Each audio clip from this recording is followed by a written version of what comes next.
Bab 631. Zonzi manis, puding tahu gurih, pangsit yang dicelup cuka.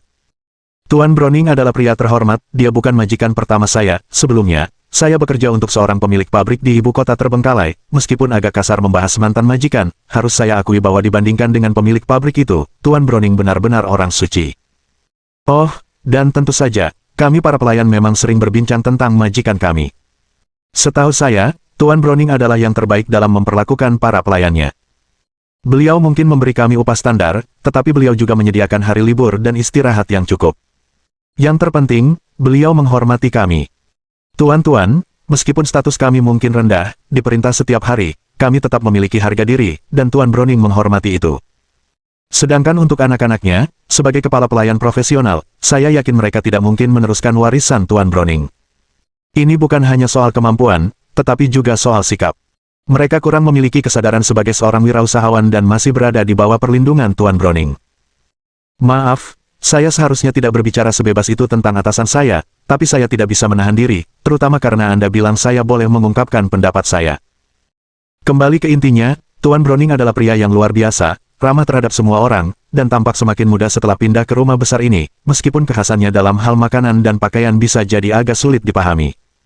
Namun secara keseluruhan, saya sangat bersedia melayaninya. Mengenai warisan yang Anda sebutkan, saya mohon maaf, tetapi saya tidak pernah menanyakan masalah keuangan Tuan Browning. Kamarnya dibersihkan secara teratur oleh para pelayan, dan saya rasa tidak ada ruangan rahasia atau ruangan tersembunyi. Saya juga tidak melihat tindakan Tuan Browning yang mungkin menimbulkan kecurigaan. Maaf, tapi hanya itu yang aku tahu. Di dalam ruangan dengan pintu tertutup dan jendela berderak karena badai di luar, kepala pelayan tua itu menjawab pertanyaan Stone. Setelah memastikan beberapa hal lagi, Stone memperbolehkan kepala pelayan tua yang tenang dan bersahaja itu meninggalkan ruangan. Baru setelah itu dia meletakkan kaca pembesar di tangannya. Ini adalah barang yang terkontaminasi polusi, saya membelinya dari Silent Department Store. Melihat tatapan Luban dan Xia, Stone tersenyum dan menjelaskan. Ketika saya memegangnya, pihak lain tidak bisa menolak untuk menjawab pertanyaan yang saya ajukan, dan mereka dapat mengungkapkan informasi yang jauh melampaui pengetahuan mereka sendiri. Akibatnya, saya akan terus-menerus mendengar pikiran orang-orang ini, serta orang-orang di sekitar mereka, dan bisikan-bisikan dari tempat yang tidak saya kenal. Kelihatannya cukup berguna, bolehkah saya mencobanya? Luban bertanya. Stone berpikir sejenak, lalu menyerahkan kaca pembesar kepada Luban. Luban mengambil kaca pembesar, dan kata-kata acuh tak acuh dan dingin dari tanah senyap secara bertahap muncul dalam pandangannya. Jiwa sang pencari. Metamorfosis.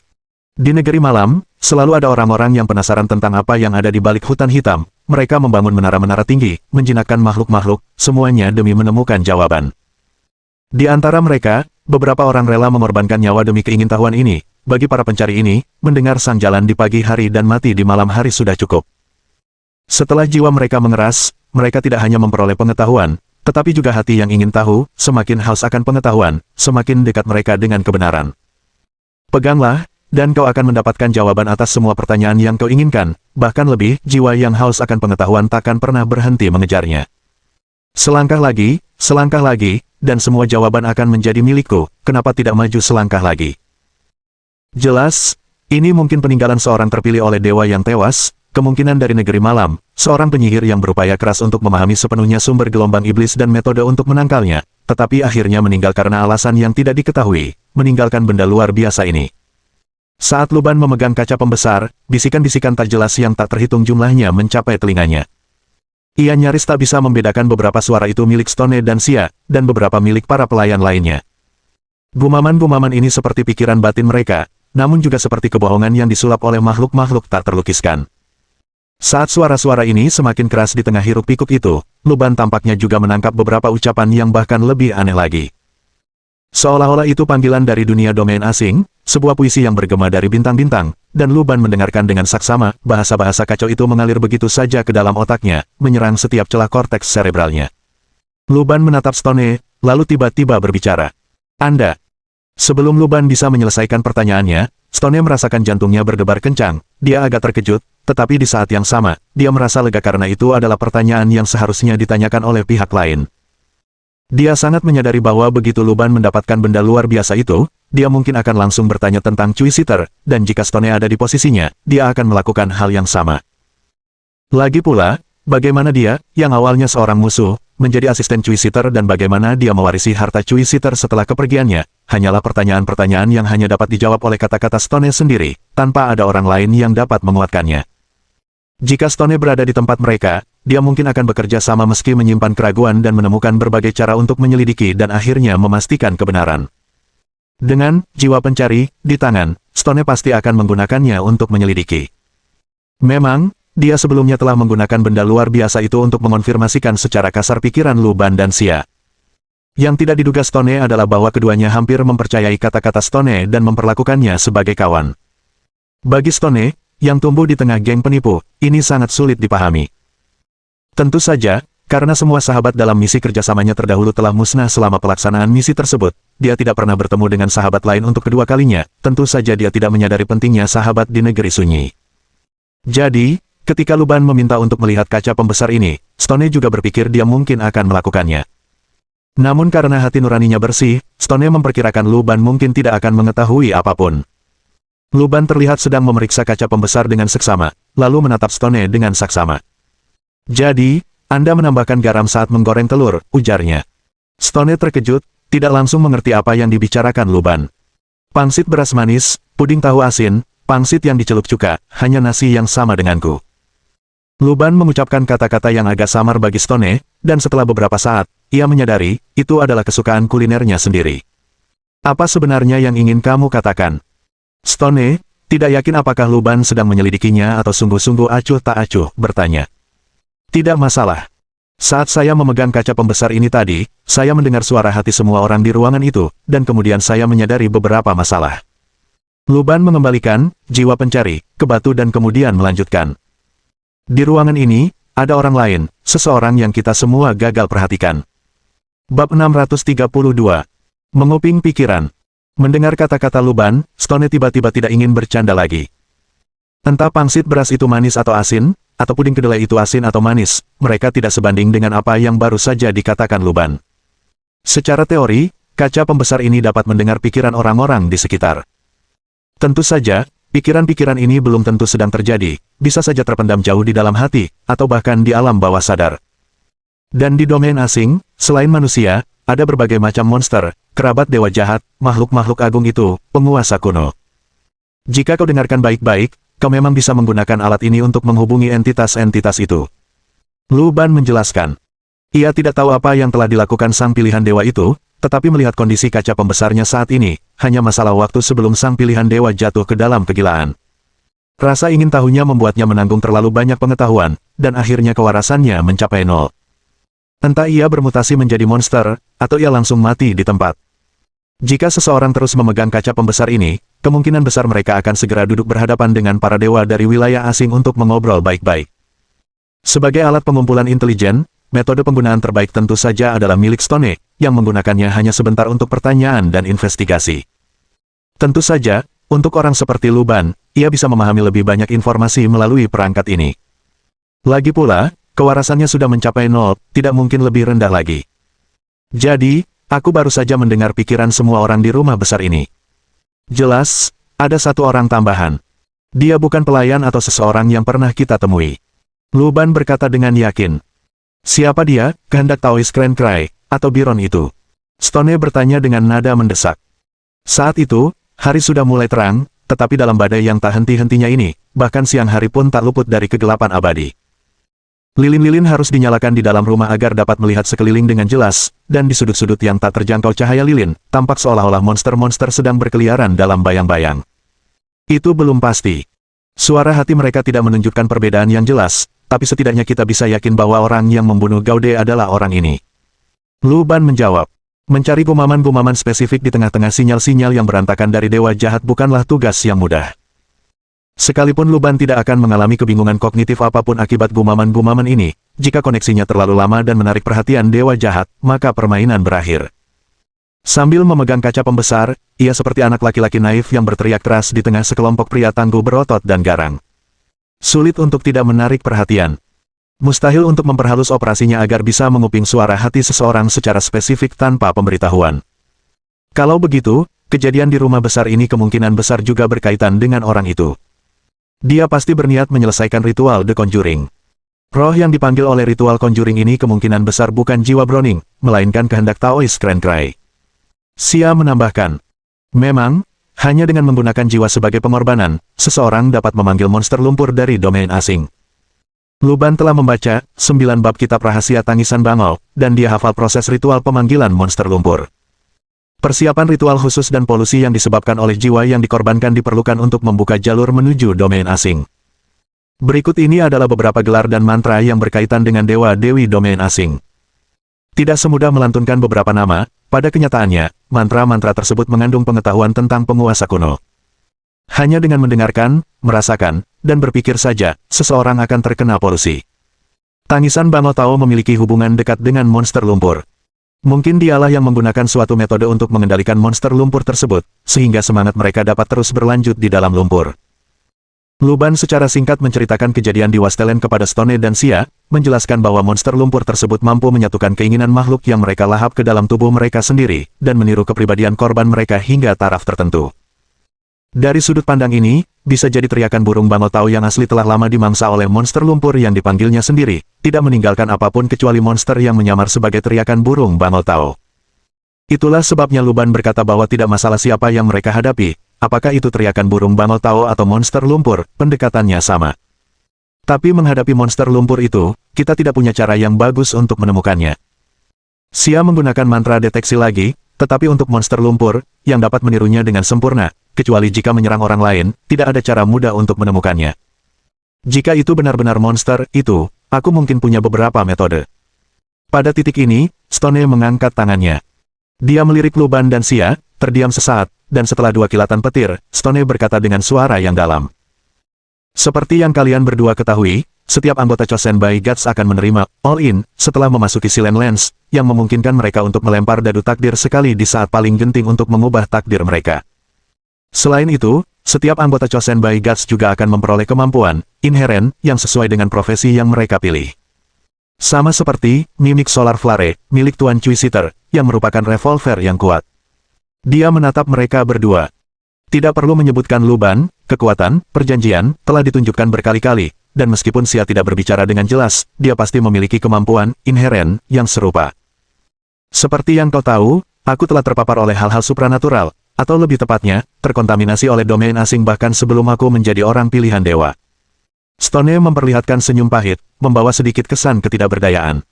Dia pernah hidup berdampingan dengan gadis yang telah berubah menjadi monster lumpur, jadi mustahil untuk mengatakan bahwa dia tidak terkontaminasi sama sekali.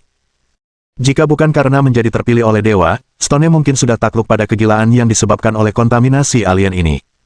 Meskipun sekarang tidak banyak perbedaannya, sejujurnya. Jadi, kemampuan inheren yang kudapatkan di Silent Lens juga berhubungan dengan kontaminasi itu.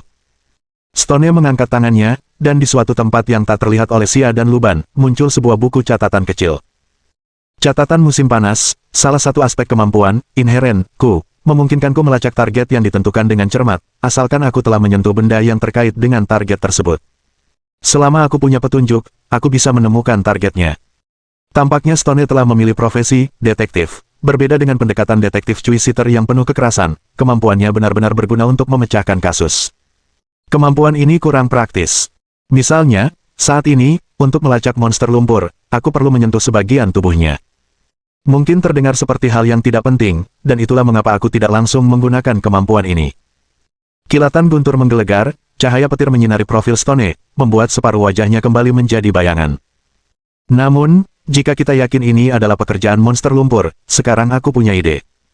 Katanya, bab 633. Dapatkan beberapa barang asli. Mendapatkan bagian dari monster lumpur, tentu saja, sangat sulit. Stone, yang pernah bertarung bersama monster lumpur, tahu betul bahwa meskipun monster-monster ini tampak ada di mana-mana, sama luasnya dengan lumpur, pada kenyataannya, setiap lumpur adalah individu yang utuh. Mereka pasti tidak akan bergerak sambil meninggalkan jejak, apalagi kemungkinan bahwa yang ada di rumah besar ini mungkin bukan lagi monster lumpur yang asli. Luban telah bertemu monster lumpur di rumah sakit swasta Nanhua Renji, di tanah terlantar, dan di ibu kota terbengkalai, dan jelas bahwa mereka bukan jenis yang sama. Ada hubungan yang terus membaik di antara mereka. Misalnya, yang pertama dari Wastelen merupakan spesies asli, yang berevolusi langsung dari klan penguasa kuno, tetapi setelah dimodifikasi dan digabung dengan manusia, ia mengembangkan kemampuan mimikri yang kuat, bahkan mampu menyamar sebagai manusia dan berubah menjadi kawanan serangga. Yang dari rumah sakit swasta Nanhua Renji mengembangkan kemampuan untuk menciptakan jenis ruang domain asing tertentu, menggunakannya untuk memburu manusia dan menangkap jiwa. Adapun yang terlibat dalam misi, Bunga Kaca, ia sudah bisa berkomunikasi dan bekerja sama dengan manusia sampai batas tertentu, menjadi alat bagi manusia. Monster lumpur yang berbeda-beda ini mungkin mewakili berbagai pilihan evolusi, dan Lu Ban tidak yakin monster mana yang muncul lebih dulu. Yang di Villa Badai jelas memiliki kaliber yang lebih tinggi, setidaknya sangat terkait dengan Taoist Grand Cry. Dan menurut pengetahuan Lu Ban, Taoist Grand Cry juga telah bertemu dengan penguasa kuno lainnya, menderita polusi parah, dan monster lumpur yang ia ciptakan atau panggil kemungkinan besar jauh melampaui level sebelumnya. Sulit bagi kami untuk menggunakan sebagian lumpur ini untuk menemukannya, tetapi ada hal lain. Kata Stone. Mayat Gaude. Maksudmu, organ dalamnya? Xia menyadarinya dengan kaget. Ya, Gaude sudah mati, dan organ-organ dalamnya lenyap tanpa jejak. Pasti ada tempat di mana organ-organ itu berakhir.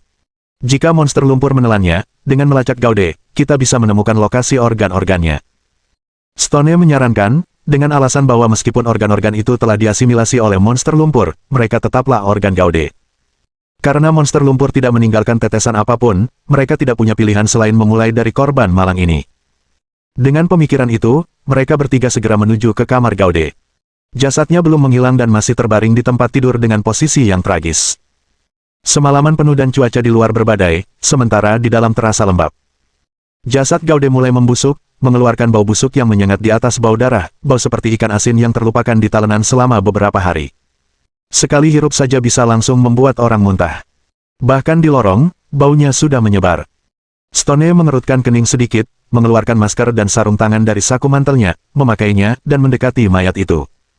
Tak lama kemudian, sebuah buku catatan kecil muncul di tangan Stone.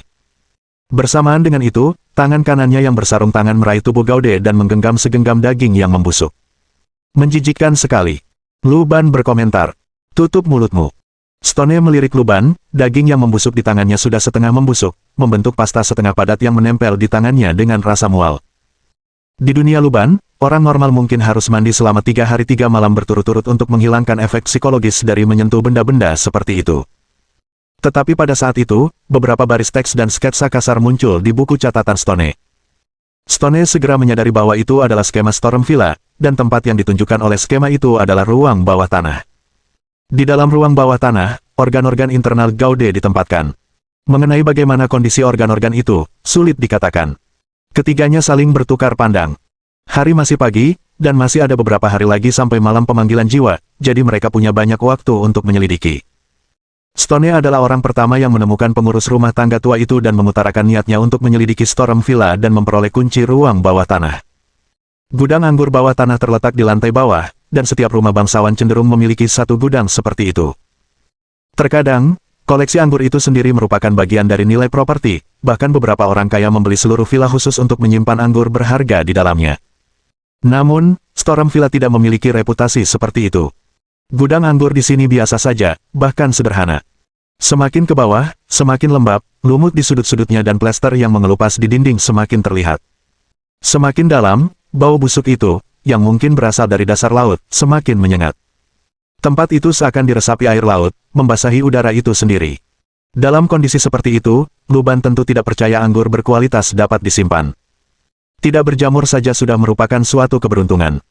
Namun, selama abad pertengahan bumi, anggur memang dikonsumsi secara luas oleh orang kaya dan bangsawan untuk mencegah pembusukan air.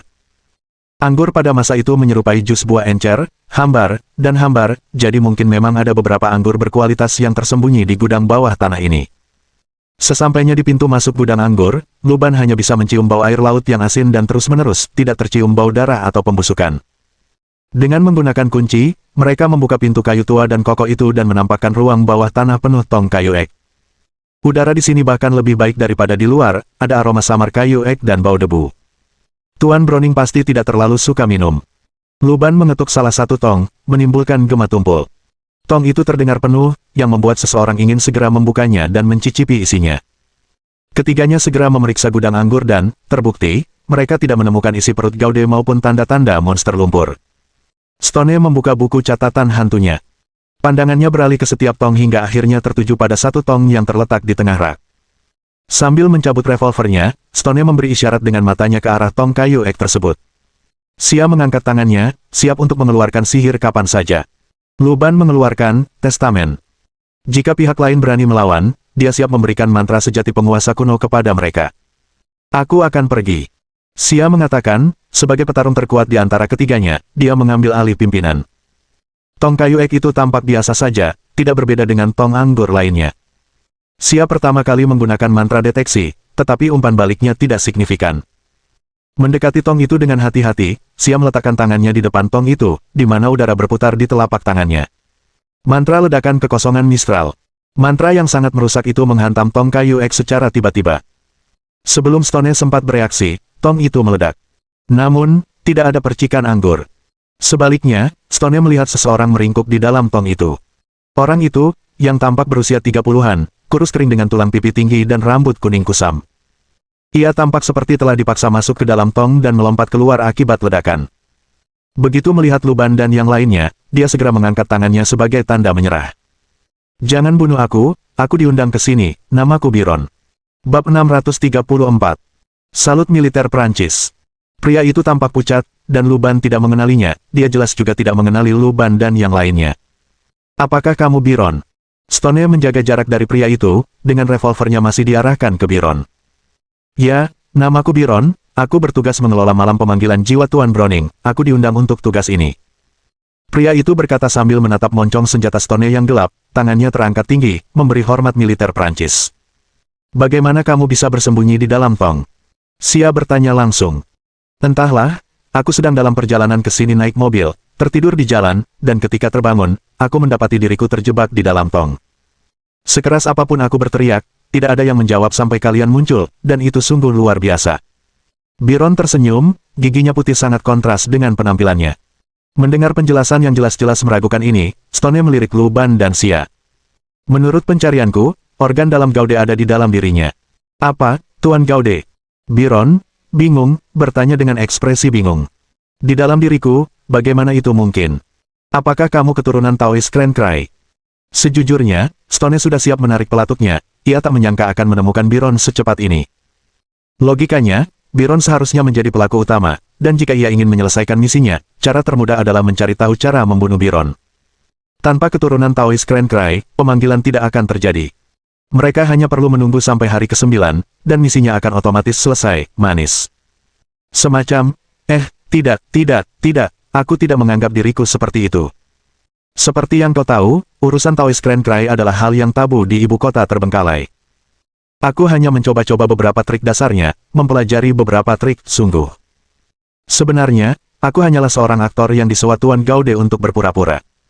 Biron bergegas menjelaskan, sambil mengeluarkan beberapa kertas dari pakaiannya yang agak usang. Tuan Gaude meminta saya untuk berpura-pura menjadi murid Taoist Clan Cry dan melakukan ritual malam pemanggilan jiwa, dan pada hari terakhir, mempersembahkan wasiat Tuan Browning dengan trik yang saya ketahui agar anak-anaknya dapat menjual villa ini dengan harga murah. Setelah ia mengambil alih dengan lancar, ia menjanjikan saya penghasilan yang besar. Lu Ban mengambil kertas-kertas itu darinya. Meskipun kertas-kertas itu tampak kosong, Lu Ban melihat tanda-tanda khusus, dengan pelarut khusus, tulisannya akan muncul, tipuan feodal klasik. Apakah dia tidak takut kamu terbongkar? Xia bertanya dengan sedikit cemberut. Dia tidak merasa terancam oleh lelaki di hadapannya, setidaknya intuisi sang penyihir mengatakan bahayanya tidak lebih besar daripada bahaya seekor serigala. Tuan Gaude bilang dia akan menguatkan ceritaku, dan bertindak sebagai tanamanku. Lagi pula, meskipun aku hanya penyihir biasa, aku benar-benar mewarisi sebagian dari mantel Taoist Clan Cry, seperti ini. Begitu dia selesai berbicara, Biron menjentikkan jarinya.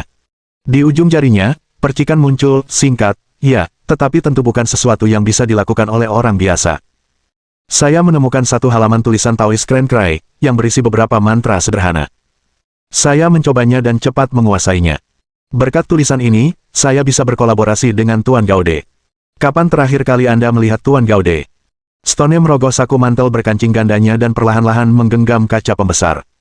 Gerombolan bisikan pikiran memasuki benak Stone, dan karena ia telah mengalami banyak situasi serupa sebelumnya, ia mampu menjauhkan bisikan-bisikan itu dari kesadarannya. Kekuatan supranatural menyebar di otaknya seperti jaring, dan pada saat yang sama, Stone, seperti laba-laba yang siap menerkam, mengintip pikiran Biron. Itu sebelum saya datang ke sini. Dia menyiapkan beberapa pakaian untuk saya, memberitahu saya beberapa detail yang perlu diperhatikan, lalu dia pergi dengan mobil mendahului saya.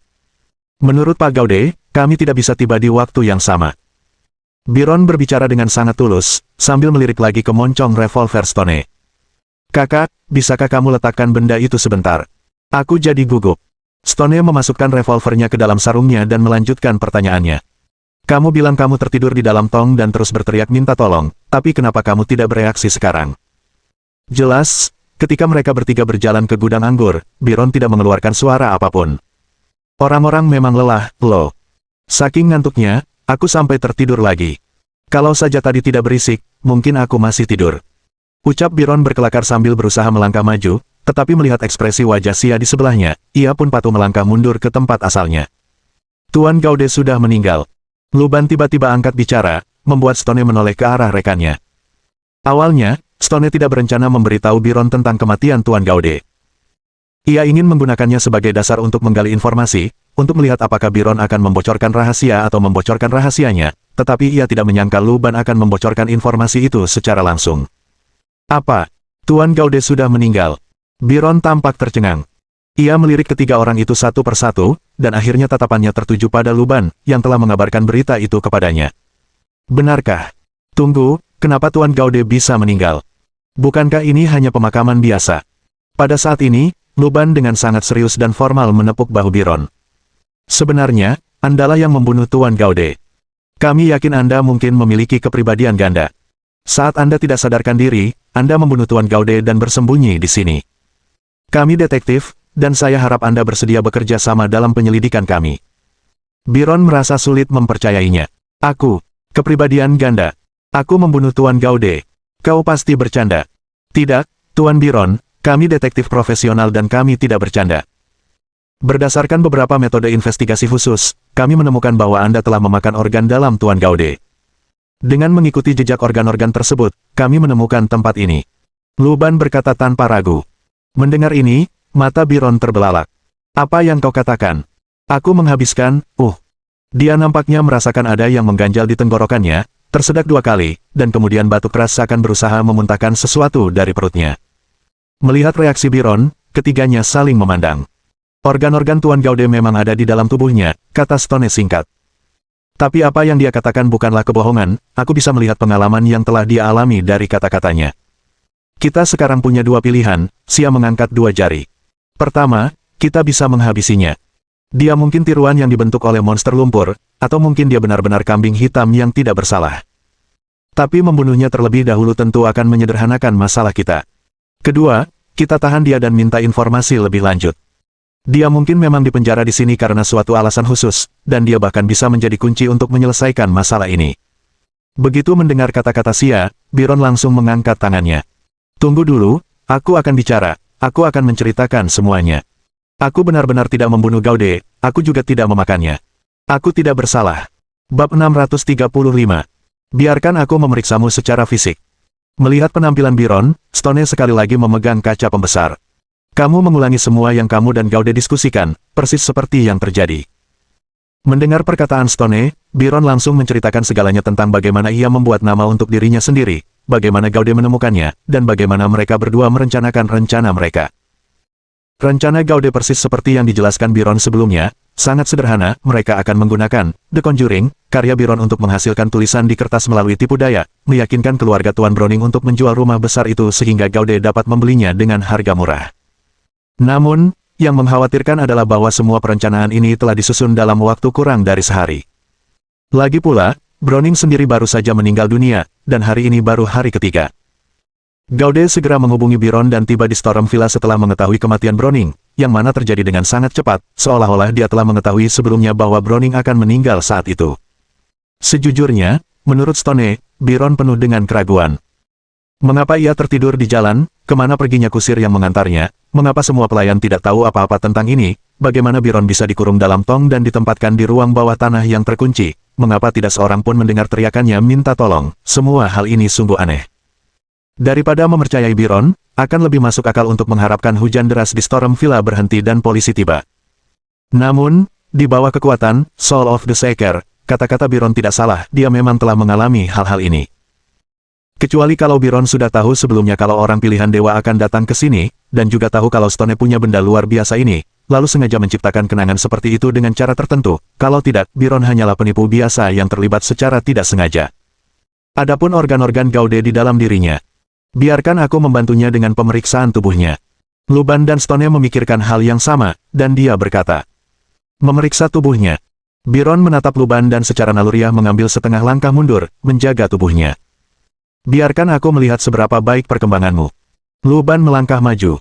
Kakak, tolong jangan. Biron mencium sesuatu yang tidak beres dan buru-buru menghindar. Begini, Anda sudah lama di sini, kami perlu memeriksa kondisi fisik Anda, ini juga bagian dari penyelidikan, saya harap Anda bisa bekerja sama.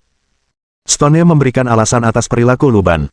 Ekspresi Biron jelas menunjukkan ketidakpercayaan.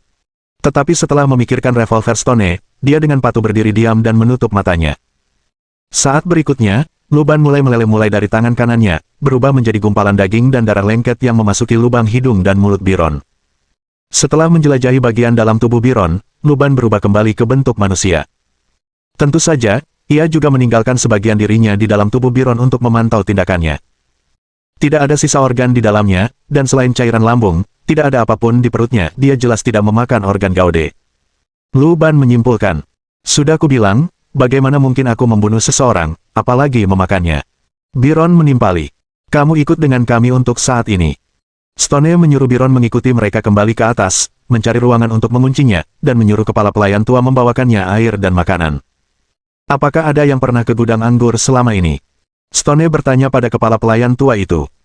Ya, orang yang bertugas di dapur baru saja pergi mengambil anggur merah, yang seharusnya kalian semua cicipi saat makan malam. Kepala pelayan tua itu tidak banyak berkomentar mengenai orang yang terperangkap di ruang bawah tanah, dia tahu ini bukanlah topik yang seharusnya dia tanyakan. Mereka tidak menemukan sesuatu yang aneh, juga tidak mendengar teriakan minta tolong. Sepengetahuan kami, belum ada orang lain yang memasuki rumah besar ini, apalagi berkendara ke sini. Kepala pelayan menunjuk keluar jendela. Menurut jam, seharusnya hari sudah sore, tetapi badai terus mengamuk di luar, angin menerjang jendela dengan deru yang hampir terdengar seperti tangisan. Ia memandang ke arah jalan di atas bukit, yang masih tertutup tanah longsor.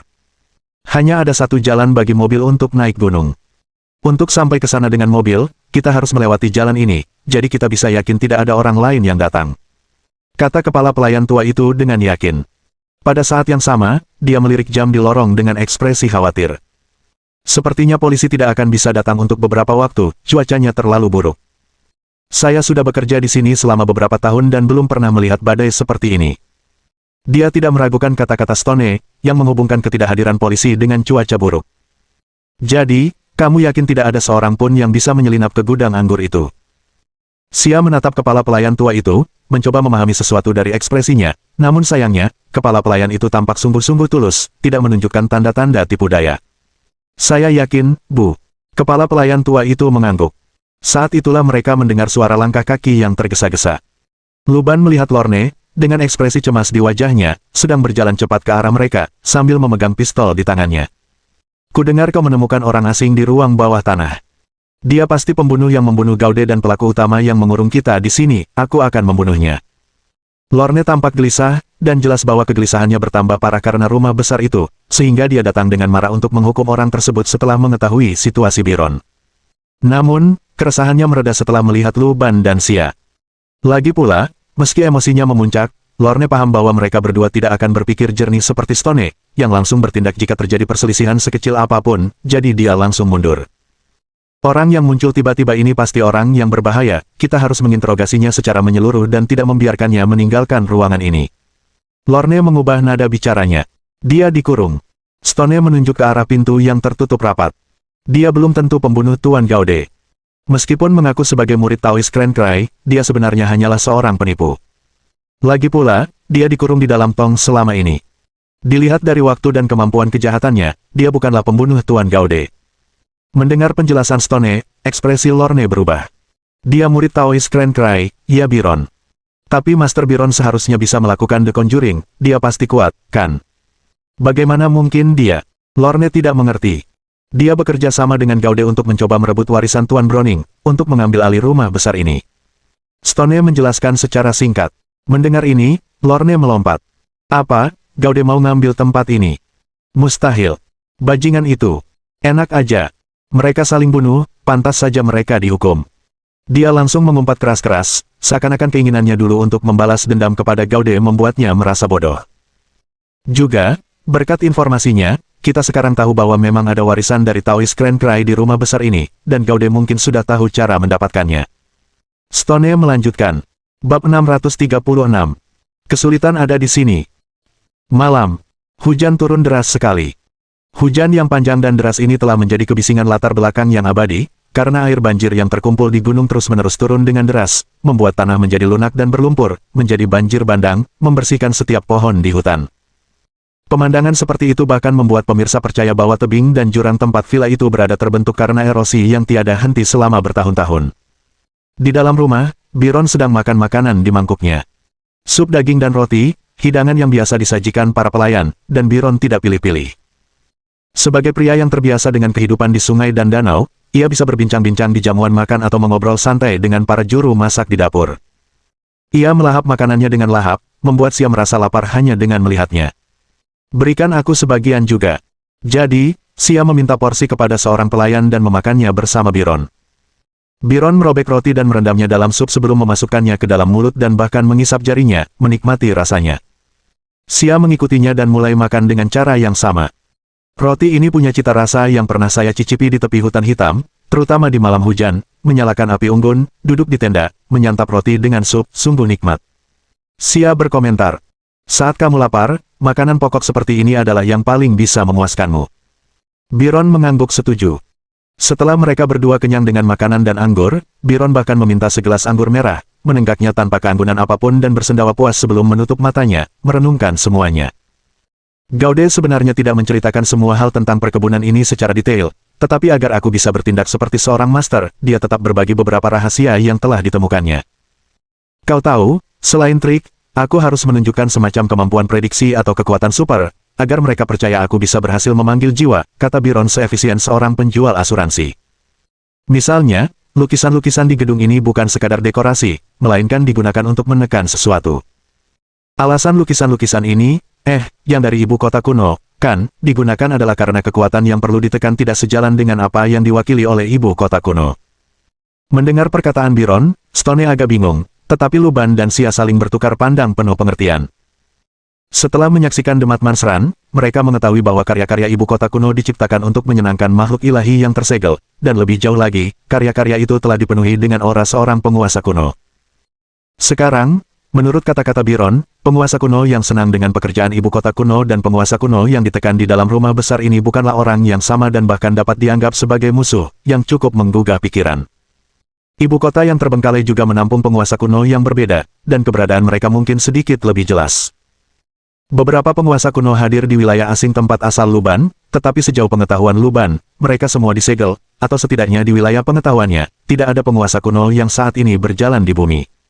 Mengenai ibu kota yang terbengkalai, Luban tidak bisa memastikannya. Ia pernah melihat seorang perempuan berbusana Chongsam yang menyembunyikan wajahnya di balik kipas. Meskipun pakaian seperti itu umum di ibu kota terbengkalai, saat itu Luban jelas merasa ada yang janggal.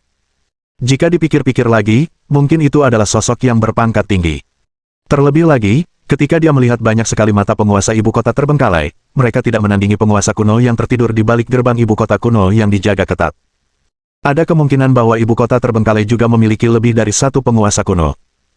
Lagi pula, Luban menduga berdasarkan kata-kata Biron bahwa kebangkitan para penguasa kuno ini jauh lebih maju daripada makhluk-makhluk agung di bumi, yang sepenuhnya disegel dan terjerumus ke dalam keadaan kebodohan yang buta. Mengenai entitas yang perlu ditekan, Luban mengasosiasikannya dengan identitas Taoist Grand Cry, dan merasa bahwa itu adalah Tuan Gunung Fang Geng atau monster lumpur yang tersegel. Petik 2. Jadi, hanya dengan memindahkan sebuah lukisan, seseorang bisa membiarkan kekuatan benda itu bocor keluar dan menyebabkan beberapa kejadian istimewa. Aku memang selalu berniat menggunakan metode ini untuk membuat keluarga Tuan Browning menyerah pada rumah besar ini, lanjut Biron sementara Luban merenung. Strateginya sederhana, berdasarkan informasi yang diberikan Gaude, dengan memindahkan lukisan-lukisan itu, pelepasan kekuatan sekecil apapun dari lukisan yang diredam akan menyebabkan polusi kecil yang akan menyebabkan halusinasi pada orang-orang. Saat itu, anak-anak keluarga Browning yang tidak memiliki pengetahuan duniawi akan menganggap tempat ini sebagai rumah kejahatan, dan dengan tawaran Gaude untuk membantu menjualnya saat itu juga, ia bisa mendapatkan Storm Villa dengan harga murah. Kedengarannya seperti merayu kematian, dan pada kenyataannya, itu memang merayu kematian. Belum lagi dampak polusi terhadap manusia yang tidak dapat diubah lagi, menganggap seseorang dapat memanfaatkan kekuatan makhluk-makhluk hebat itu merupakan suatu kesombongan. Kelemahan dan kebodohan bukanlah halangan untuk bertahan hidup, tetapi kesombonganlah yang menjadi penghalang. Tak seorang pun bisa menjamin lukisan-lukisan ini belum pernah dipindahkan sebelumnya, juga tak seorang pun bisa menjamin bahwa memindahkannya hanya akan menyebabkan sedikit polusi. Kemungkinan besar, lukisan-lukisan yang dikumpulkan Pak Browning di sini tak mampu lagi menampung polusi yang merembes keluar, yang melebih-lebihkan emosi semua orang, mendistorsi kewarasan mereka, dan menyebabkan halusinasi seperti Lily yang mencoba mencekik dirinya sendiri dan Stone yang menembak kepalanya sendiri. Atas kesadaran ini, Luban memperoleh pemahaman baru tentang tujuan misi ini. Barangkali 9 hari The Conjuring bukanlah suatu taktik untuk menghidupkan kembali Browning, tetapi pada hari ke-9 setelah kematian Browning, segel di sini akan gagal total, yang memungkinkan dewa jahat yang tertekan untuk muncul. Baru pada saat itulah ia layak untuk tingkat kesulitan metamorfosis. Jelas, seandainya mereka membunuh Biron yang sangat mencurigakan ini lebih awal, mereka mungkin tidak akan menerima informasi ini. Semua orang akan merasa bahwa sumber masalahnya telah ditangani, menunggu kedatangan hari ke-9 dengan damai, hanya untuk kemudian langsung dihabisi di bawah pengaruh makhluk ilahi yang telah bangkit kembali. Namun di sisi lain, jika seseorang benar-benar bertindak sesuai logika, setelah Stone menemukan lokasi organ dalam Gaude, mustahil untuk mempercayai kata-kata Biron. Biron akan diperlakukan seperti monster. Dengan kata lain, semakin rasional seseorang, semakin kecil kemungkinan mereka melihat masalahnya. Hanya ketika rasionalitas telah direduksi ke tingkat tertentu, seseorang mungkin memilih jalan ini. Pilihan yang tidak logis ternyata menjadi pilihan yang paling logis dalam konteks ini. Kesulitan misi ini tampaknya sebagian ada di sini. Oleh karena itu, misi Luban beserta timnya kini berubah menjadi menemukan simpul segel di dalam rumah besar ini sebelum malam pemanggilan jiwa di hari ke-9 dan menyempurnakannya. Dan simpul segel itu mungkin adalah warisan, atau perangkat jiwa, milik Taoist Crancrai. Dengan pemikiran ini, Luban tiba-tiba mendapat inspirasi. Ia menatap Stone dan mengajukan pertanyaan dengan sungguh-sungguh. Kamu bilang kita datang untuk menghadiri pemakaman Tuan Browning, jadi, di mana jenazahnya? Bab 637. Penghormatan. Baru setelah Luban menyebutkannya, Stone dan Sia tiba-tiba teringat masalah ini. Jika itu pemakaman Tuan Browning, lalu di mana jenazahnya? Bahkan jika The Conjuring itu nyata, itu harus dimulai dengan tubuhnya, bukan? Mengapa mereka mengabaikan hal ini selama ini? Stone merasa ada kekuatan luar biasa yang mungkin mengganggu dan memengaruhi kognisi. Ia berdiri, merasa seolah-olah otaknya terikat oleh sesuatu yang kental dan keruh. Sinyal-sinyal listrik di parit-parit pikirannya berusaha keras untuk menyebar, seolah-olah ia telah dihantam oleh pukulan yang teredam, membuatnya linglung dan bingung. Begitu ia menenangkan diri, Stone yakin bahwa manipulasi kognitif yang dilakukan oleh suatu kekuatan luar biasa secara bertahap sedang dibatalkan. Rasanya seperti pandangan orang mabuk terhadap dunia. Meskipun mata memahami apa yang dilihatnya, otak akan dipenuhi berbagai pikiran, tak mampu menyebut nama orang yang dikenal, malah menangis terseduh-seduh sambil memeluk orang asing. Akan tetapi, manipulasi kognitif ini berkaitan dengan sesuatu yang tampaknya tidak penting, sedemikian rupa sehingga mereka tidak menyadarinya sama sekali. Dalam pengetahuan semua orang, Browning sudah lama meninggal.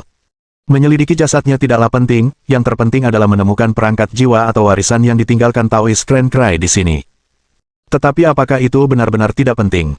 Sebelum kematiannya, Browning masih tampak muda. Kondisi tubuhnya saat ini, dan apakah ada rahasia yang disembunyikan, sangat penting bagi kemajuan misi mereka. Namun mereka bertiga secara tidak sadar mengabaikan tubuh Browning, bahkan anak-anak Browning pun tidak menyadari hal ini. Sekilas, hal ini tampak tidak berpengaruh. Namun, setelah dipikir-pikir lagi, menggunakan kekuatan luar biasa untuk mengaburkan kognisi, hanya untuk menyembunyikan jasad Browning, memang merupakan masalah yang signifikan. Sia segera berdiri, berjalan ke pintu, dan memanggil kepala pelayan tua. Di mana jenazah Tuan Browning? Menghadapi pertanyaan itu, kepala pelayan tua itu terkejut. Ekspresi wajah lelaki tua itu berubah-ubah, seakan-akan tengah mengingat dan merenungkan sesuatu sekaligus. Setelah menunggu beberapa saat, kepala pelayan itu tiba-tiba tersadar. Jenazah guru ada di dalam peti mati di aula, bagaimana mungkin aku lupa, dia tampaknya masih menegur dirinya sendiri atas kehilafannya. Bahwa kami melihatnya, Stone, kau tetap di sini untuk mengawasinya, kata Sia. Tidak masalah, Stone mengangguk. Biron tentu saja tidak bisa ditinggal begitu saja di sini, seorang yang dipilih oleh dewa harus mengawasinya. Luban dan Sia mengikuti kepala pelayan tua itu menuju aula, dan Luban terkejut saat mendapati bahwa ruangan terbesar di rumah itu adalah ruangan yang belum pernah mereka masuki sebelumnya. Terlebih lagi, ruangan ini berada tepat di sebelah ruangan yang pertama kali mereka masuki saat tiba di villa tersebut. Dapat dikatakan bahwa ketika mereka pertama kali keluar dari rumah, mengikuti arah lain yang dipimpin oleh kepala pelayan tua, mereka dapat melihat aula tempat peti mati dipajang. Luban telah mengalami banyak perubahan dalam kognisi selama misinya di domain asing, tetapi ini adalah pertama kalinya dia menemui sedikit perubahan dalam detail yang menyebabkan penyimpangan kognitif besar. Perubahan kognitif yang dialami Luban di masa lalu sebagian besar melibatkan ketidakmampuan langsung dalam mengenali sesuatu, terjebak dalam lingkaran waktu dan tidak mampu memahami kebenaran, atau penipuan visual dengan menganggap monster sebagai boneka beruang, manipulasi berskala besar. Dalam situasi seperti itu, rasa ketidaksesuaian mudah muncul karena perbedaan antara kenyataan dan apa yang terlihat terlalu besar. Untuk menutupi satu kebohongan, dibutuhkan 1000 kebohongan, yang pada akhirnya mengarah pada penyimpangan kognitif dan terbongkarnya kebohongan tersebut. Akan tetapi, apa yang mereka temui di Storm Villa adalah kesalahan arah yang sangat halus. Pengalihan informasi semacam itu bahkan tidak memerlukan penggunaan kekuatan luar biasa tetapi dapat dicapai dengan tipu daya visual dan verbal tertentu. Semakin dekat mereka ke aula, semakin Luban merasakan adanya rasa antisipasi terhadap sesuatu. Rasanya seperti beberapa menit sebelum hasil ujian masuk perguruan tinggi diumumkan, dan selama ujian, Anda dihadapkan pada beberapa pertanyaan pilihan ganda yang tidak pasti, yang selalu memberi Anda kesan bahwa sesuatu yang penting akan terjadi. Saat berbelok di sudut, Luban melihat pintu aula. Ia masuk dan melihat sebuah peti mati. Peti matinya berwarna hitam pekat, tertutup rapat, dan tampak sangat aman. Aulanya ditata seperti aula pemakaman, dihiasi potret Tuan Browning. Foto itu pasti diambil sebelumnya karena Tuan Browning di dalamnya benar-benar tampak seperti pria tua berusia 70-an atau 80-an, dengan ekspresi serius. Lilin-lilin merah berkelap-kelip, membuat aula redup. Bermandikan cahaya lilin, apapun yang ada di balik bayangan itu tampak sulit dipahami dan tak terduga. Luban mendekati peti mati itu dan, sekilas, tidak melihat sesuatu yang aneh. Namun, setelah diamati lebih dekat, semuanya ternyata bermasalah. Pembakaran lilin-lilin ini tidak akan bertahan lama jika tidak ada yang menggantinya. Xia menunjukkan perbedaan tersebut. Bahkan pengurus tua itu pun lupa akan keberadaan aula pemakaman ini, wajar saja jika tidak ada pelayan lain yang akan datang untuk mengganti lilin-lilin. Jadi, apa yang membuat lilin-lilin ini tetap menyala? Luban mengamati lilin-lilin yang menyala dengan saksama dan menemukan bahwa lilin-lilin itu tidak membakar lilin sama sekali. Lilin-lilin itu seperti hiasan, hanya sumbu di tengahnya yang terus-menerus memancarkan percikan api yang dahsyat. Seolah-olah lilin-lilin itu membeku dalam rentang waktu ini, tidak dapat terbakar habis secara normal. Demikian pula sesaji yang ditaruh di depan loh-roh juga tampak segar, seolah-olah baru saja ditaruh di sana. Xia menusuk-nusuk ayam panggang itu dengan jarinya dan bahkan bisa merasakan kehangatannya. Sebuah ide berani muncul di benak Xia. Ia mengambil paha ayam yang mengilap dari panggangan dan merobeknya. Kepala pelayan tua itu, yang awalnya bermaksud untuk campur tangan, ragu-ragu sejenak, lalu tetap diam. Entah mengapa, tindakan tidak hormat yang besar terhadap almarhum ini terasa sangat normal jika melibatkan Xia. Terlebih lagi, sang pelayan melirik baju zirah yang dikenakan Xia dan merasa dia pasti tidak bisa mengalahkannya, jadi dia hanya menutup mulutnya. Xia merobek kaki ayam dan mengendusnya di dekat hidungnya. Ayam panggang bergelasir madu itu memiliki permukaan yang berminyak, kulit yang renyah, dan daging yang empuk dan berair. Saat memegangnya, dagingnya yang pucat terasa menggoda, bagaikan telapak tangan seorang gadis muda yang lembut. Xia menggigit paha ayam itu, dan saripati yang ada di dalamnya mengucur deras dari bibirnya, mengalir dari lidah ke tenggorokannya, gurih dan nikmat. Lezat sekali. Komentar Xia, lalu tak lama kemudian, ia melahap paha ayam itu hingga ke tulangnya, tak peduli jika Tuan Browning yang disembahnya keberatan, dan melirik paha ayam lainnya dengan lahap. Di tanah kelahiranku, persembahan akhirnya dimakan. Barang-barang ini telah menyerap pemujaan dan dapat membawa keberuntungan serta berkah. Luban menjelaskan kepada pengurus tua itu, lalu merobek sayapnya dan mulai menggigitnya. Pelayan tua itu tidak berani bersuara dan hanya bisa menyaksikan Xia dan Luban dengan sigap menghabiskan seluruh ayam yang dijadikan persembahan, membuat mereka merasa sangat puas. Setelah makan, keduanya tidak duduk diam tetapi mulai memeriksa peti mati. Kita perlu memeriksa mayatnya, kata Luban kepada pengurus tua itu, sambil menambahkan. Jangan khawatir, kami tidak akan memakannya. Dia dan Xia bertukar pandang lalu mengangkat tutup peti mati itu. Setelah menyingkirkan kayu berat itu, mereka melihat ke dalam. Peti matinya kosong, tanpa tubuh. Bab 638. Kemana perginya? Di dalam peti mati hitam pekat itu, tidak ada apa-apa. Tidak ada sisa-sisa Browning, ataupun monster, tentakel, lendir, lumpur, zombie yang memutar musik, atau kekacauan lainnya. Benar-benar kosong, seolah baru. Luban menggeser tutup peti mati dan melihat seluruh peti mati dengan jelas. Dia mengulurkan tangan dan menggoyangkannya sedikit, memastikan tidak ada orang tak kasat mata tergeletak di sana. Jari-jarinya menyentuh dinding bagian dalam peti mati, tetapi Luban tidak merasakan ada sisa cairan apapun di sana. Tidak ada seorang pun yang pernah berbaring di dalamnya. Luban menoleh ke kepala pelayan. Tidak, aku tidak tahu, aku benar-benar tidak tahu. Kepala pelayan tampak tercengang, ia belum pernah melihat pemandangan seperti itu sebelumnya. Ia buru-buru mengintip ke dalam peti mati, tetapi tidak dapat melihat sosok tuannya, sekeras apapun ia mencari. Aku ingat dengan jelas memasukkan master ke dalam, bagaimana ini bisa terjadi. Kepala pelayan merasa keyakinannya selama puluhan tahun sedang diuji. Mayatnya telah lenyap begitu saja. Luban dan Xia saling bertukar pandang. Sepertinya kita telah mengabaikan sesuatu sejak awal, kata Luban. Pada awal tugas mereka berasumsi Browning sudah mati, meninggalkan mayat. Dengan demikian, mereka mengabaikan kemungkinan tersebut. Artinya, Browning tidak mati dan telah berpindah-pindah di Storm Villa ini selama ini. Orang tambahan itu bukan Byron, melainkan Browning. Akan tetapi, bagaimana Browning berhasil lolos dari penyadapan pikirannya oleh jiwa sang pencari? Luban belum mendengar pikiran Browning di rumah besar ini, itulah sebabnya dia tidak memperhatikan hal ini sebelumnya. Sekarang setelah dipikir-pikir lagi, bukankah itu agak tidak masuk akal? Kalau Browning belum mati, percuma saja membahas malam pemanggilan jiwa. Apa gunanya pemanggilan kalau jiwanya saja belum meninggalkan tubuh? Tugas Luban dan timnya adalah bertahan hidup hingga akhir malam pemanggilan jiwa, yang berarti mereka pasti akan menemukan kebenaran tentang peti mati Browning suatu hari nanti, entah itu hari pertama, hari kedua, atau hari ke-9. Tak heran manipulasi persepsi mereka begitu halus. Jadi, Luban berpikir bahwa tugasnya mungkin tidak terbatas pada satu subplot atau satu metode yang mengarah pada jawaban. Atau, mungkinkah semua petunjuk yang mereka kumpulkan sekarang merupakan bagian dari teka-teki yang akan memungkinkan mereka bertahan hidup di malam pemanggilan jiwa pada akhirnya? Sekarang, hanya ada satu pertanyaan utama. Kemana Browning pergi? Akan tetapi, saat Luban mengira ia mungkin harus mencari Browning untuk beberapa saat, dengan malam pemanggilan jiwa yang semakin dekat, ia mendengar suara batuk. Batuk, batuk. Di seberang aula, yang sebelumnya tidak ada seorang pun, kini duduk seseorang. Pelipisnya dipenuhi uban, tetapi dia tidak tampak tua, menyerupai pria dewasa berusia sekitar 40 tahun.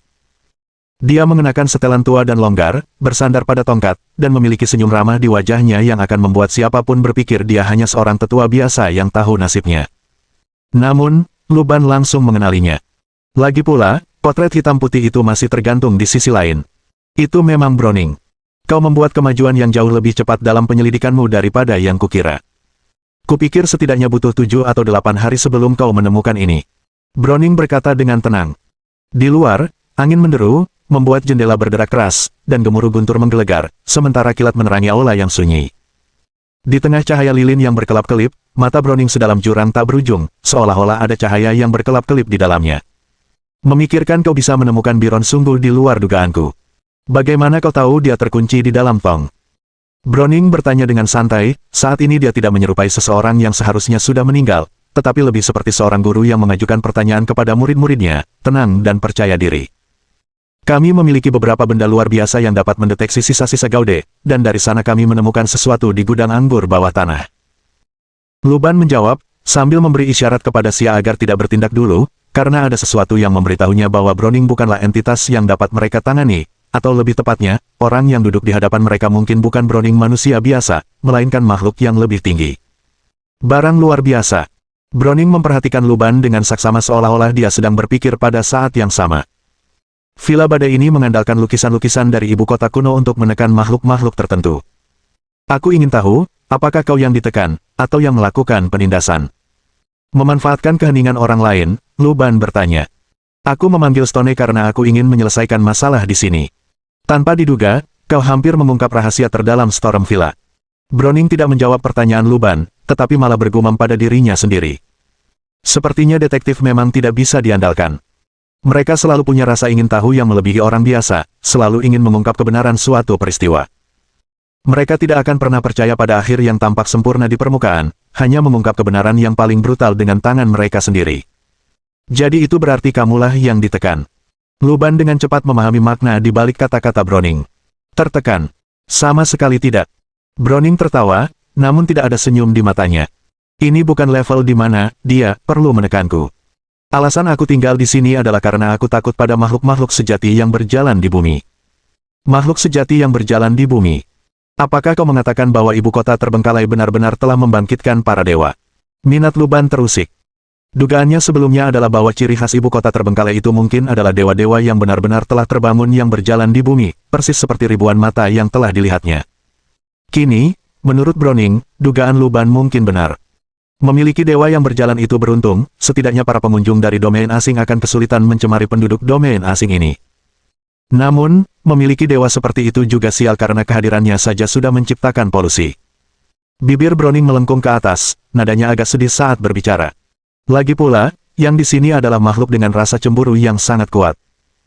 Aku pernah berselisih dengannya sampai batas tertentu, tetapi sayangnya, saat itu, aku belum mencapai wujud sempurnaku, yang menyebabkan kekalahanku, dan aku hampir kehilangan segalanya. Itulah sebabnya aku terpaksa bersembunyi di sini, mengandalkan seni reinkarnasi untuk terus memperpanjang hidupku. Kau pernah bentrok dengannya. Makhluk itu dengan mata yang tak terhitung jumlahnya. Luban sengaja berkata. Dia tahu bahwa informasi ini sendiri merupakan semacam polusi dari penguasa kuno. Jika apa yang dikatakan pihak lain itu benar, tentu saja pernyataan ini tidak akan berpengaruh. Namun, jika Browning hanya mencoba, menggertak untuk mengesankan, maka pernyataan ini bisa sangat merugikan. Sepertinya kamu juga tahu banyak. Browning tidak tergerak saat berbicara. Melihatmu, mungkin kamu bisa menjadi diriku yang berikutnya. Dia menatap Luban. Siapa sebenarnya kamu? Xia tidak dapat menahan diri untuk bertanya, dia mempunyai dugaan, tetapi masih membutuhkan jawaban yang pasti. Kau boleh memanggilku Taoist Crancry. Pada saat yang sama, di ruangan tempat Biron ditahan, Stone menatap penipu yang berantakan di hadapannya dan merenungkan sebuah pertanyaan. Itulah sebabnya organ-organ yang ditemukan dalam tubuh Gaude oleh Summer Notes menunjuk ke Biron. Jelas, setelah pemeriksaan Luban, tidak ada potongan tubuh Gaude di dalam Biron, dia bukan orang yang memakan organ Gaude. Jadi di mana sebenarnya letak masalahnya? Stone tidak tahu perkembangan investigasi Luban dan Xia. Ia menyesap anggur dan menyaksikan badai di luar jendela semakin kuat. Akibat erosi yang berkepanjangan, tanah telah terkikis, dan beberapa pohon tumbang ke segala arah.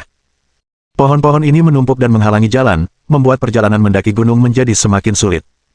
Melihat pemandangan ini, sebuah ide tiba-tiba terlintas di benak Stone. Jelas bahwa Biron bukanlah pembunuh Gaude, setidaknya dia bukan orang yang melahap organ Gaude. Dengan keyakinan Stone bahwa catatan musim panasnya sendiri tidak mungkin salah, hanya ada satu penjelasan. Organ Gaude dan Biron terbuat dari bahan yang sama. Ketika Stone mempertimbangkan kemungkinan ini, dia pikir dia mungkin menjadi gila. Dalam keadaan normal, Stone tidak akan terpikir akan plot twist seperti itu. Namun kini, setelah semua yang telah dilaluinya, pola pikir ini semakin kuat dan bahkan menjadi arus utama. Stone melirik ke arah Biron yang sedang menatap jam dengan malas, tidak menyadari tatapan Stone. Begitu percikan pemikiran Stone muncul, sulit untuk ditahan. Dia segera menemukan jawabannya sendiri. Alasan mengapa organ-organ Gaude menunjuk ke Biron adalah karena Biron adalah organ-organ Gaude. Atau, jika dipikirkan dari sudut pandang berbeda, Gaude adalah Biron. Meski hal ini terdengar tidak masuk akal dan tidak masuk akal, dalam konteks foreign domain, hal ini tampak sangat masuk akal. Baik Gaude maupun Biron adalah bagian dari entitas yang sama. Gaude adalah Biron, dan Biron adalah Gaude. Mereka berdua adalah bagian dari monster lumpur. Karena monster lumpur dapat menyamar sebagai manusia, ia dapat menyamar sebagai dua orang. Gaude dan Biron adalah manusia yang diciptakan melalui perubahan bentuk monster lumpur. Itulah sebabnya ketika melacak Gaude, kemunculan kembali di musim panas, Stone berujung pada penemuan tempat persembunyian Biron. Keduanya pada awalnya adalah satu. Menyadari hal ini, Stone tiba-tiba merasakan hawa dingin di punggungnya. Dia sekarang berbagi kamar dengan monster lumpur ini. Stone sangat jelas mengenai kekuatan monster lumpur, mungkin tidak ada seorang pun yang lebih memahami apa yang mampu dilakukan monster ini. 10 tahun yang lalu, dia telah menyaksikan monster-monster ini menggali ke dalam tubuh manusia, membuat organ-organ mereka mekar menjadi bunga kaca, semua itu hanya dengan tatapan monster itu.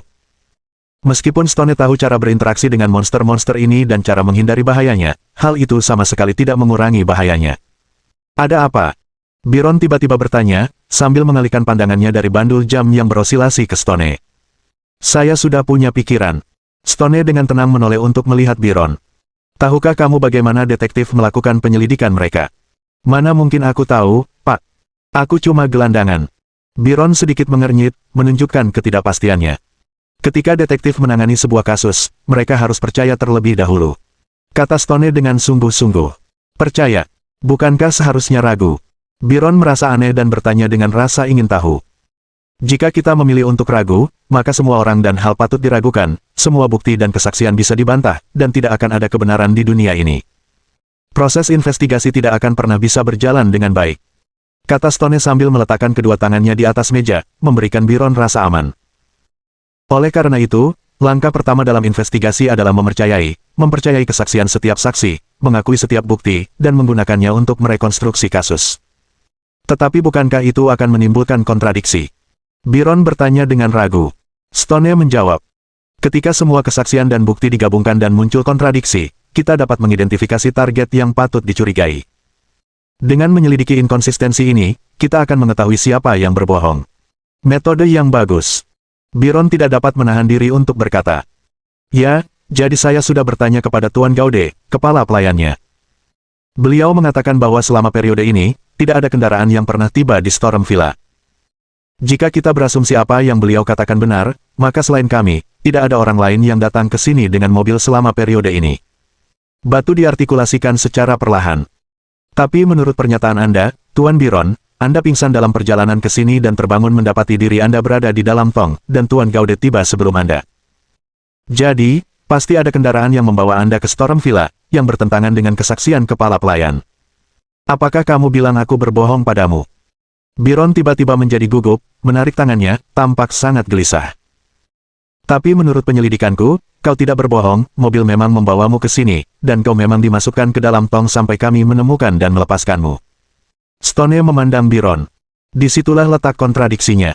Detektif, saya tidak berbohong, sungguh, saya tidak tahu apa-apa. Byron bersandar ke belakang, gerakan bawah sadar untuk menghindari bahaya.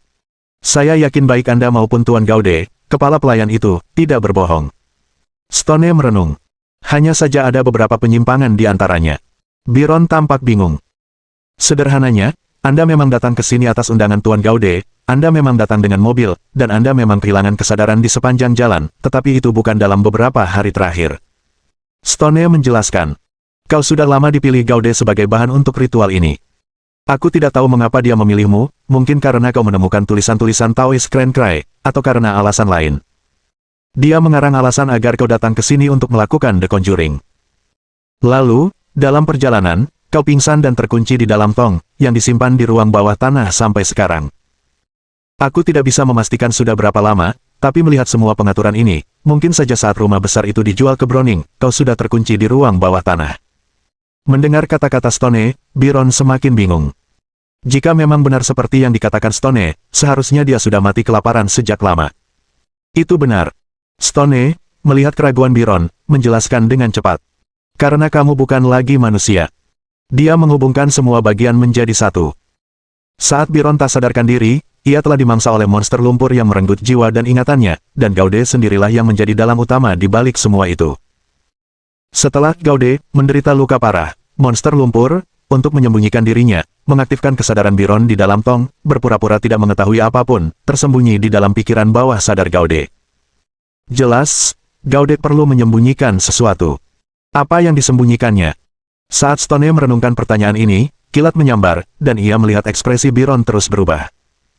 Setelah ketakutan dan kebingungan, ekspresinya akhirnya berubah menjadi mati rasa dan keterpisahan. Matanya tak bernyawa, bagaikan mainan rusak. Dari tenggorokan Byron terdengar suara gelembung pecah. Bab 640. Sublimasi. Teriakan Bangau Tao. Entah kenapa, saat Luban mendengar nama ini, dia tidak merasakan sentimen tertentu.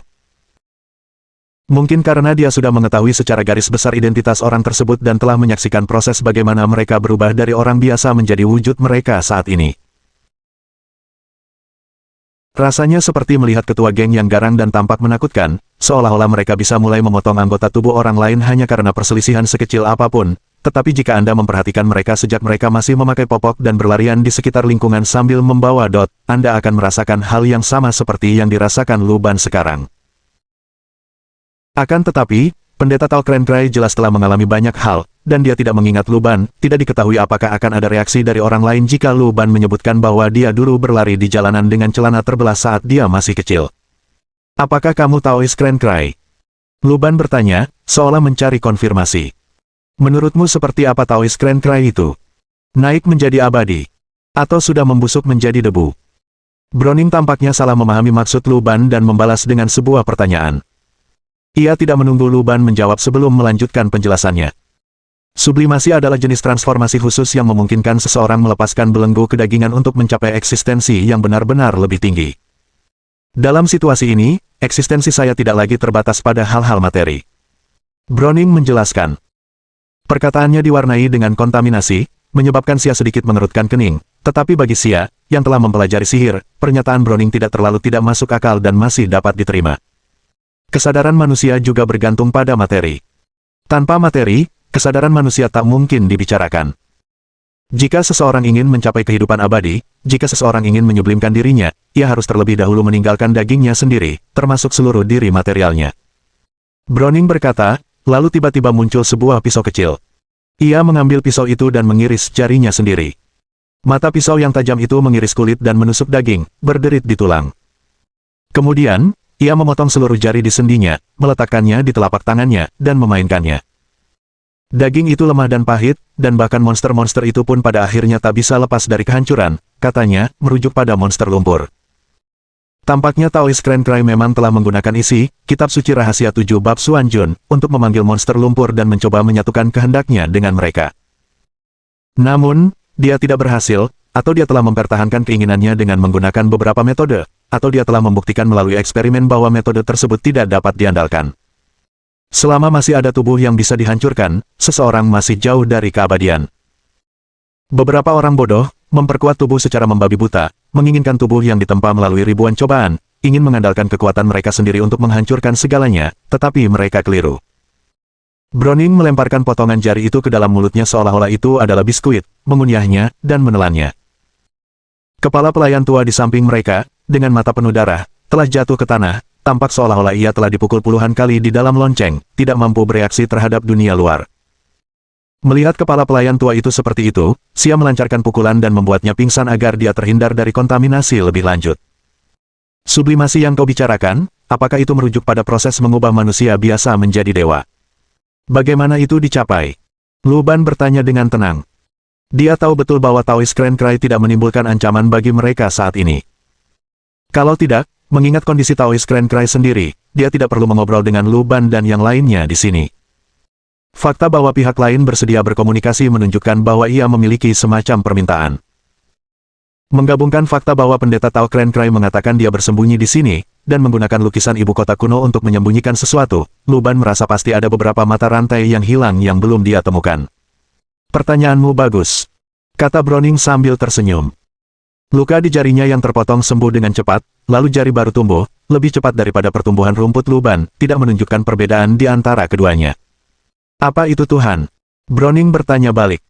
Tanpa menunggu Luban merenung, ia mulai berbicara lagi, mengajukan sekaligus menjawab pertanyaannya sendiri. Pada zaman dahulu, guntur dan kilat dianggap dewa, hujan deras dianggap dewa, tanah longsor dianggap dewa, dan gempa bumi dianggap dewa.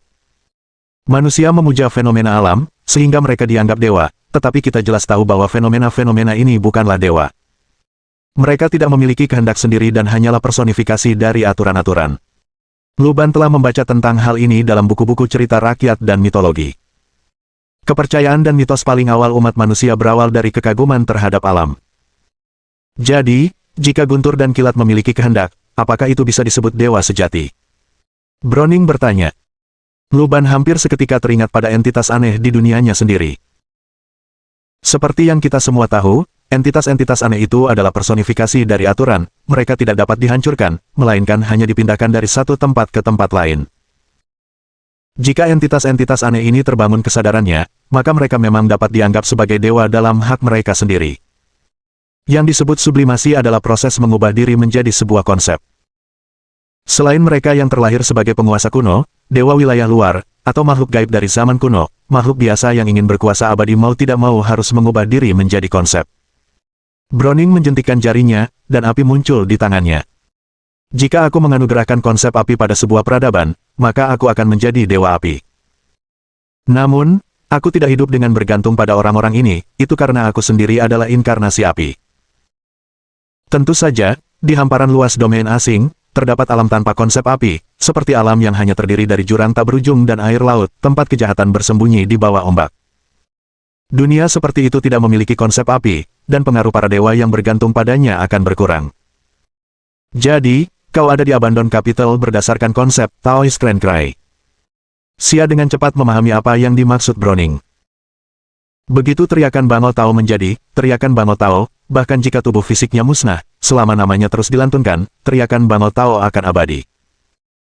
Ia dapat turun ke wilayah asing manapun di mana nama ini dilantunkan dalam bentuk apapun yang diinginkan. Semakin mendalam pemahaman konsep teriakan Bangau Tao di wilayah asing, semakin kuat kekuatannya. Dan jika pendeta Tao Grand Cry memiliki konsep lain, seperti api, hujan, atau cahaya, maka sesungguhnya, ia bisa saja berada di mana-mana dan maha kuasa, hidup dalam rentang waktu yang panjang dan luas. Ini mungkin terdengar luar biasa, tetapi seseorang harus memahami bahwa konsep adalah suatu bentuk pengetahuan, dan pengetahuan membawa kontaminasi dan kekuatan.